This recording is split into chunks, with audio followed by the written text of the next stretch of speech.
ভার্সিটির লেকচারার, আর তোমরা আমার বিয়ে ঠিক করেছো ক্লাস 10 এর একটা মেয়ের সাথে। তোমাদের মাথা ঠিক আছে? জাংকুকের কথায় তার মা বিরক্ত হয়ে বলল, আমাকে কেন এসব বলছো? তোমার বাবাকে গিয়ে বলো।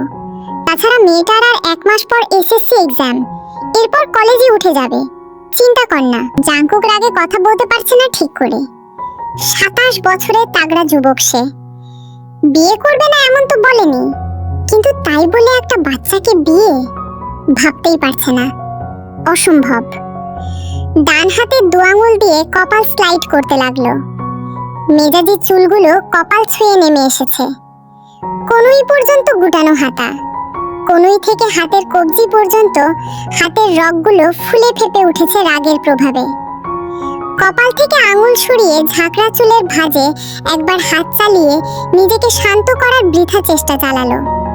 তবে তাতে সফল হলো না বিন্দু মাত্র। হঠাৎই বসা থেকে দাঁড়িয়ে কিছুটা আওয়াজ তুলে রাগ মিশ্রিত কণ্ঠে বলে, আই থিংক তোমার আর বাবার ব্রেন ড্যামেজ হয়েছে, তাই একটা বাচ্চাকে আমার কোলে তুলে দিতে চাইছো। রেডি হয়ে থেকো, আমি তোমাদের ডক্টরের কাছে নিয়ে যাব, ওকে? কিম জিন জাংকুকের মা কিম জিওন জিন ছেলের কথায় তবদা খেয়েছে আছে। তার ছেলে মেয়েটাকে বিয়ে করবে না বলে তাদের মেন্টাল বানিয়ে দিচ্ছে। অতঃপর রেগে বলল, তুমি লিমিট ক্রস করছো জাংকুক। এটা কি ধরনের কথা? তোমার বাবা আর মেয়ের বাবা ছোটবেলায় একসাথে পড়েছে, খুব ভালো বন্ধু ছিলেন তারা। এরপর হঠাৎই মেয়েটার বাবা মারা গেল। মেয়ের মা তাকে নিয়ে চিন্তায় থাকে।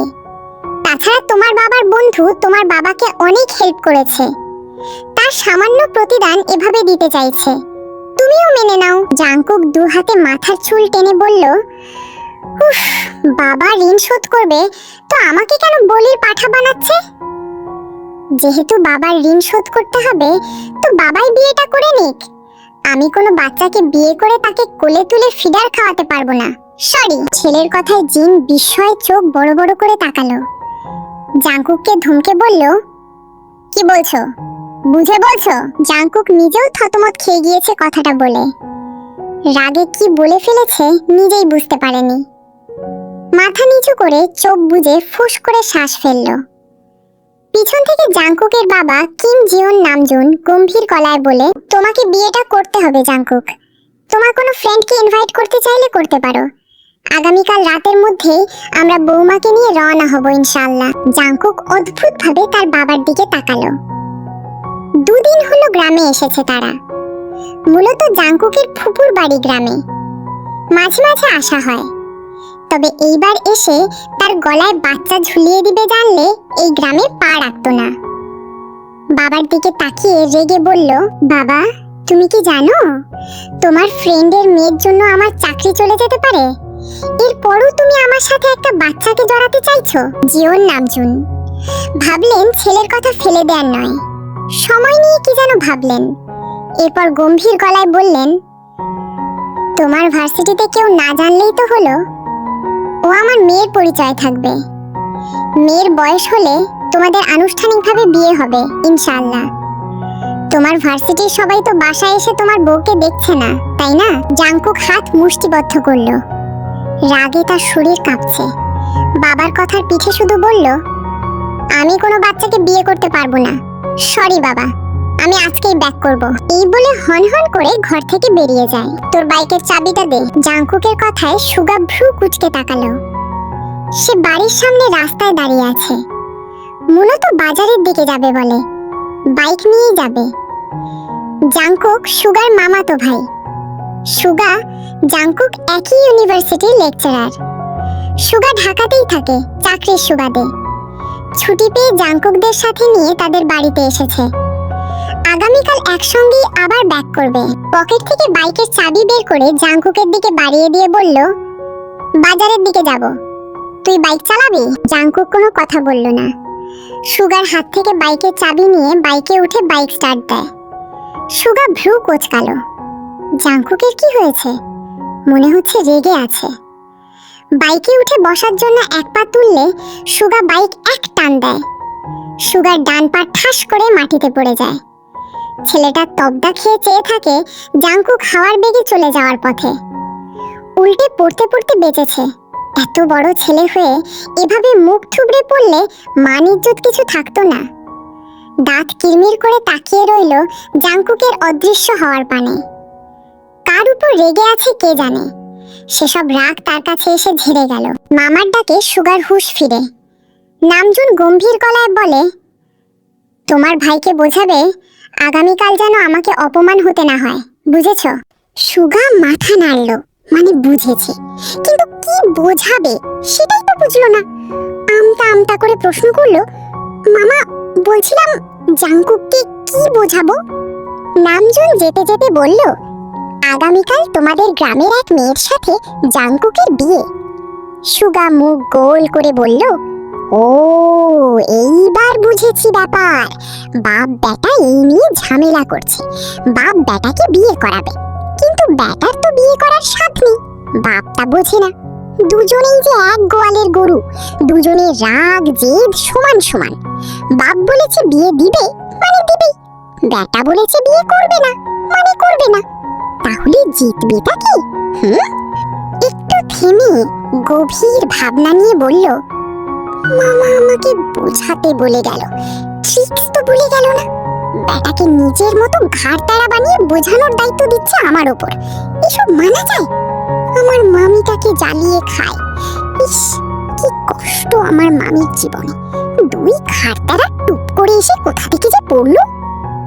কথাগুলো বিড়বিড়িয়ে বলে নিজেই নিজের মুখ চেপে ধরলো। আজ এত বিভাস কথা বেরোচ্ছে কেন তার মুখ দিয়ে? বাপ বেটাটাকে একসাথে ধরলে সে পালাবে কোথায়? স্কুল থেকে এসএসসির অ্যাডমিট নিয়ে বাড়ি ফেরার পথে হঠাৎ রাস্তার ওপাশে ফুচকা চটপটির দোকান চোখে পড়ল তের। অনেকদিন পর এই বুড়ো দাদুকে দেখলো। কোথায় হারিয়েছিল কে জানে। যদিও তার স্কুলে আসা হয় না, ফাইনাল এক্সামের খুব বেশি দেরি নেই। যাক, আজ তো সে আর এই দাদু দুজনেই হাজির তার পছন্দের ফুচকা চটপটি নিয়ে। পেট পুড়ে খেয়ে তবেই আজ বাড়ি ফিরবে। যদিও বাড়ি গেলে তার মা তাকে আরো কিছু আপ্যায়ন করে খাওয়াবে, যা খেলে পেট ভরে না, গা ভরে যায়। মায়ের হাতের স্পেশাল খাবার, যার নাম মার ছাড়া আর কি বা হবে। এইসব ভাবনা আপাতত বাদ রাখলো। ফুসকার দিকে তাকিয়ে জিভে জল চলে আসলো। কার্টুনের মতো জিভ বের করে শব্দ করতে ইচ্ছে করলো, কিন্তু এটা তো রাস্তা। এসব বাদ দিয়ে রাস্তার ওপাশে যাওয়ার জন্য দ্রুত কদম ফেলে দৌড় লাগালো। রাস্তার মাঝ বরাবর গেলে হঠাৎ দ্রুতগামী একটি বাইক দ্রুততার সহিত ব্রেক কষল রাস্তার মাঝে সাদা হিজাব পরিহিত এক রমণীকে দেখে। ফেটে বাইকের শব্দ পেয়ে ডান দিক ফিরে তাকালে তার চোখ বড় বড় হয়ে যায়। বাইকের সামনের চাকা পেটার পায়ের সাথে লাগলে মেয়েটা ধপাস করে উপর হয়ে পড়ে যায় পিচ ঢালা রাস্তার ওপর, ঠিক যেমন ছোটবেলায় বাচ্চারা দৌড়াদৌড়ি খেলতে গিয়ে উপর হয়ে পড়ে। বাইকে বসা ছেলেটি মেয়েটির ওপর বাইক চালিয়ে দেয়া থেকে রোধ করতে পারলেও তীর পায়ের সাথে হালকা বেঁধে যায় বাইকের সামনের চাকা। ডান পায়ের গিরার একটু উপরে চাকা দ্বারা বাড়ি খেয়ে তে কুকড়ে উঠল। ব্যথায় চোখ মুখ কুচকে নিল। পেটে হালকা চাপ পড়ায় মৃদু স্বরে আর্তনাদ করে উঠল। আজ বোধহয় তার উপরে যাওয়ার টিকিট কাটা হয়েই গেছে। মনে মনে আওড়ালো, লা ইলাহা ইল্লাল্লাহু। একটু পর নিজের দিকে খেয়াল করে দেখলো, না, সে বেঁচে আছে। মনে মনে আলহামদুলিল্লাহ পড়ল। রাস্তা পিচের হওয়ায় বেশ ভালোই ব্যথা পেয়েছে। দুই হাঁটুতে বোধহয় ছিলে গেছে। যেখানটায় চাকা লেগেছে সেখানে বোধহয় কেটে গিয়েছে। ব্যথায় আঁখি পল্লব পানিতে ভরে উঠেছে, যেন টোকা দিলেই টপাটপ পানি ঝরবে। ধীরে ধীরে ওঠার চেষ্টা করলো। দুই হাতের তালু জ্বলছে। জাংকুক বাইক থেকে নেমে দ্রুত পায়ে তের নিকট এসে দাঁড়ালো। অতঃপর গম্ভীর কণ্ঠে বলল, হেই, আর ইউ ওকে? ততক্ষণে তে বেশ কষ্ট করে উঠে সোজা হয়ে বসেছে। দাঁড়াতে পারবে কিনা তাই নিয়ে দ্বিধায় ভুগছে। জাংকুকের কথার কোনো উত্তর করল না। এই বেয়াদব লোকটার জন্যই তার এই অবস্থা। তে ভাবছে, এই লোকটা যাচ্ছে না কেন। ভাবনার মাঝেই তার সামনে একটা হাত নিজের দিকে এগিয়ে আসতে দেখে তে ভীত হয়। এই লোকটাকে ধরতে আসছে কেন? তার দিকে এইভাবে হাত এগিয়ে আনছে কেন? রেগে গেল মেয়েটা। ভয়কে তাড়িয়ে ছেলেটার বাড়ানো হাতের দিকে দৃষ্টি রেখে কণ্ঠে ঝাঁঝ নিয়ে বলল, একদম আমাকে ছোবেন না। মেয়েদের ছোঁয়ার অভ্যেস নিয়ে বাইরে বের হন কেন? অসহ্য লোক, যত সব। জাংকুক বাইক থেকে নেমে আসলে তার পকেট থেকে বাইকের চাবিটা রাস্তায় পড়ে যায়। সেটা তুলতেই হাত বাড়িয়েছিল, কিন্তু মাইরার কথা শুনে তার হাত থেমে যায়। অর্ধেক উপর হয়ে শক্ত চোখে একবার তার দিকে তাকায়। ইচ্ছে করছে এই মেয়েকে থাপড়িতে গাল লাল করে দিতে। এমনিতেই তার বাবা মা এক বাচ্চাকে তার গলায় ঝুলিয়ে দিতে। তে জাংকুকের ইডিয়েট বলা কথাটা শুনেছে, কিন্তু হাত পা কোমরে ব্যথা পেয়েছে ভালোই, তাই আপাতত শরীরের ব্যথায় জর্জরিত হয়ে রইল। তে মাথা নিচু করে লোকটার পায়ের জুতোর দিকে চেয়ে আছে। চাবি তুলে নিয়ে এখনো এমন খাম্বার মতো তার সামনে দাঁড়িয়ে আছে কেন বুঝলো না। কিছুক্ষণ পর তে মাথা তুলে তাকায়। ছেলেটার পা থেকে মাথা পর্যন্ত দেখলো। পা থেকে গলা পর্যন্ত তো একদম ঠিক আছে। ধূসর কালার প্যান্ট, শরীরে কালো শার্ট জড়ানো, শার্টের হাতা কোল পর্যন্ত গোটানো। কিন্তু মাথার দিকে নজর পড়তেই তের চোখ বড় বড় হয়ে গেল। ঠোঁট দুটো আপনা আপনি ফাঁক হয়ে গেল। এটা মানুষ, মানে সুস্থ মানুষ নাকি পাগল? পা থেকে গলা পর্যন্ত তো সুস্থই লাগে, কিন্তু মাথার চুল এত বড় কেন? তে এভাবে কাউকে দেখেনি। ছোটবেলায় হয়তো পাগলদের দেখেছিল। ইউ কি পাগল নাকি? ছেলেটার চোখের মনি বাদামি, গায়ের রং উজ্জ্বল ফর্সা, কালো কিচকিচে চাপ দাড়ি, গার সমান মাথা ভর্তি ঝাঁকড়া চুল, মুখাবয়বে গাম্ভীর্যের ছাপ। জাংকুক ফোন কানে নিয়ে কার সাথে যেন কথা বলছে। তে বিরক্ত হয়ে ধীরে ধীরে বেশ কসরত করে উঠে দাঁড়ালো। ভালোই ব্যথা পেয়েছে মেয়েটা। ডান হাত তুলে কোমরের একপাশে রেখে বাম পায়ের উপর সব ভর দিয়ে দাঁড়ালো।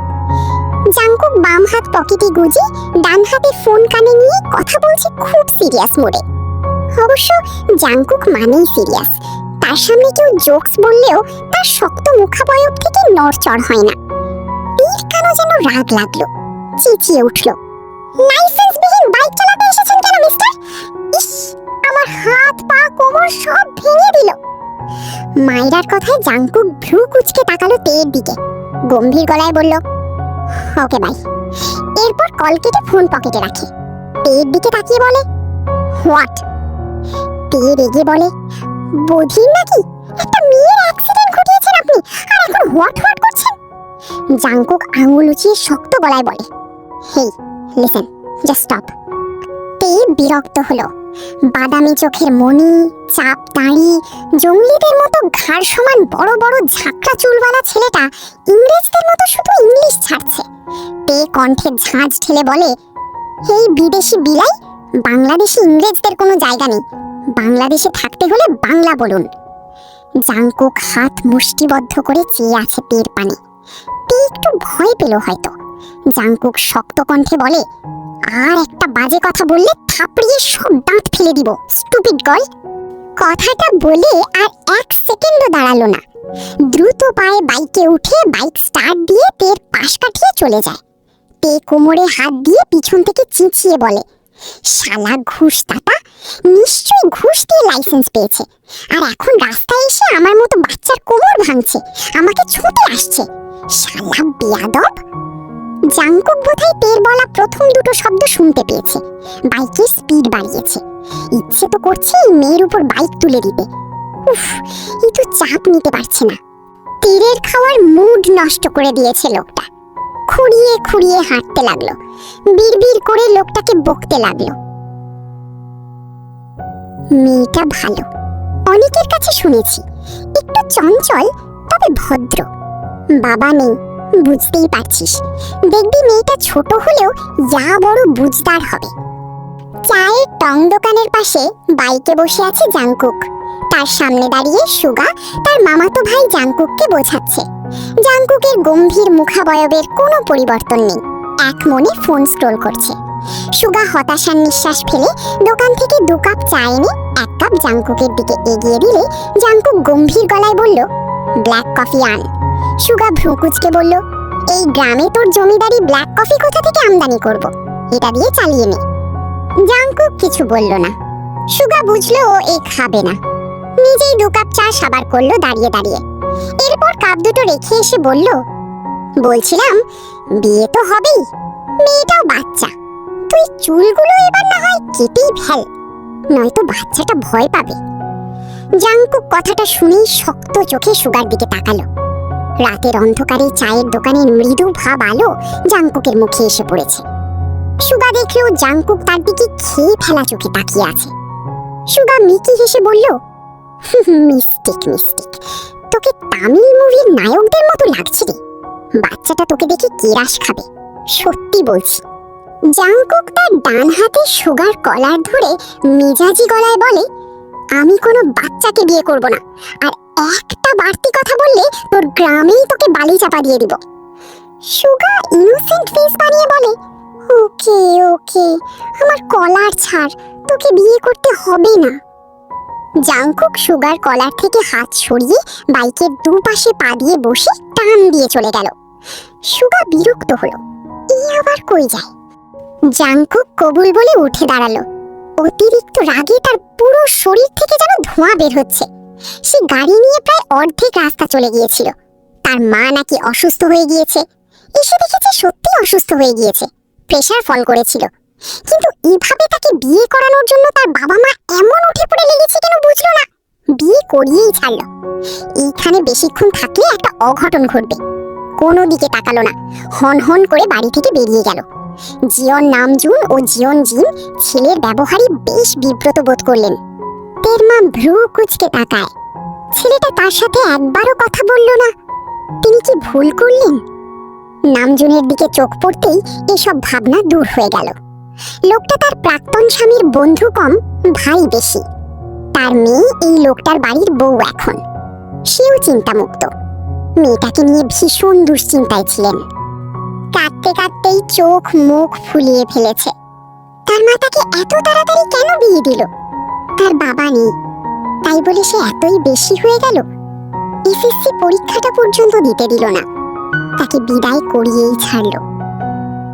তার বোনদের থেকে শুনেছে তার বর তার থেকে অনেক বড়। তার মা তার সাথে এমনটা কি করে করতে পারলো? নিজের বাবা নেই বলে বউর সাথে বিয়ে দিয়ে দিবে? ভাবনার মাঝেই তীর মা তীর ঘরে এসে মেয়ের মাথায় হাত বুলায়। তি ফুপিয়ে ওঠে। ভদ্রমহিলা মেয়ের মাথায় চুমু খেয়ে বলেন, আমি তোর মা, খারাপ চাই না তোর। তোর দায়িত্বটা কারো উপর দিয়ে আমি এবার নিশ্চিন্ত হলাম। ও বাড়ি গিয়ে আমার মান রাখবি, কেমন? সবার সাথে মিলেমিশে থাকবি। তোর সুখী মুখটা দেখতে চাই, তাই এই বিয়েটা মেনে মন দিয়ে সংসার করবি, কেমন? তের চোখ থেকে টুপ টুপ করে জল গড়িয়ে পড়ে। ভাঙা গলায় মাথা নিচু করে আওড়ায়, আমার নিজের আব্বু বেঁচে থাকলে আজ এই দিন দেখতে হতো না, তাই না মা? শতাব্বুরা বুঝি মেয়েদের তাড়ানোর জন্য এভাবেই উঠে পড়ে লাগে। তের মা কিছু বলতে পারলেন না। তে নাক টেনে বলল, চিন্তা করো না মা, আমি আর তোমার সংসারে ঝামেলা বাড়াবো না। তোমরা ভালো থেকো। কথাটা বলে নিজেই বেরিয়ে গেল। তের মা ছল ছল দৃষ্টিতে চেয়ে রইল তের দিকে। তের বাবা মারা যাওয়ার 2 বছরের মাথায় তাকে আবারও বিয়ে দিয়ে দেয় তার বাসা থেকে। তে তখন ক্লাস 4-এ পড়ে। বিয়ের আগে সে বলেছিল তার একটি মেয়ে আছে। প্রথম প্রথম ভালোই চলছিল, কিন্তু যত দিন যেতে লাগলো তার স্বামীর যেন তের প্রতি বিরক্তির মাত্রা বাড়তে লাগলো। তেকে সে ভালো রাখতে পারেনি মা হয়েও। এখন মেয়ের একটু সুখের আশায় মেয়েটাকে ভালো ফ্যামিলির হাতে তুলে দিতে পেরে হাজার কষ্টের মাঝেও ভালো লাগলো। অন্তত এই বাসায় তে যেভাবে থেকেছে এর চেয়ে তো ভালো থাকবে। মা হয়ে আর কি বা চাই মেয়ের জন্য? আমাকে ব্ল্যাকমেল করে বিয়ে করিয়েছ, ভালো কথা, তবে এর সাথে সংসারটা আমি করতে পারবো না, এটা মাথায় রেখো। বিয়ে করিয়ে ছেলের বউ পেয়েছো, এবার তোমরা দুজনেই ওর সাথে সংসার করো বসে বসে। এই বাচ্চাকে যেন আমার আশেপাশে না দেখি। আই রিপিট, ওকে আমার আশেপাশে যেন না দেখি। কথাগুলো বলেই হন হন করে নিজের রুমে গিয়ে ঠাস করে দরজা লাগিয়ে দিল জিয়ন জাংকুক। জিন নামজুন দুজনেই হতভম্ব চোখে চেয়ে রইল তাদের ছেলের পানে। তেরোর মাথায় ঘোমটা টানা, মাথা নিচু, চোখ থেকে টুপ টুপ করে পানি গড়িয়ে পড়ছে। যার সাথে বিয়ে হয়েছে তার মুখটাই দেখেনি। তার আগেই এমন তিক্ত বাক্য শুনে তেরোর ছোট্ট হৃদয়টা ব্যথায় ভরে উঠল।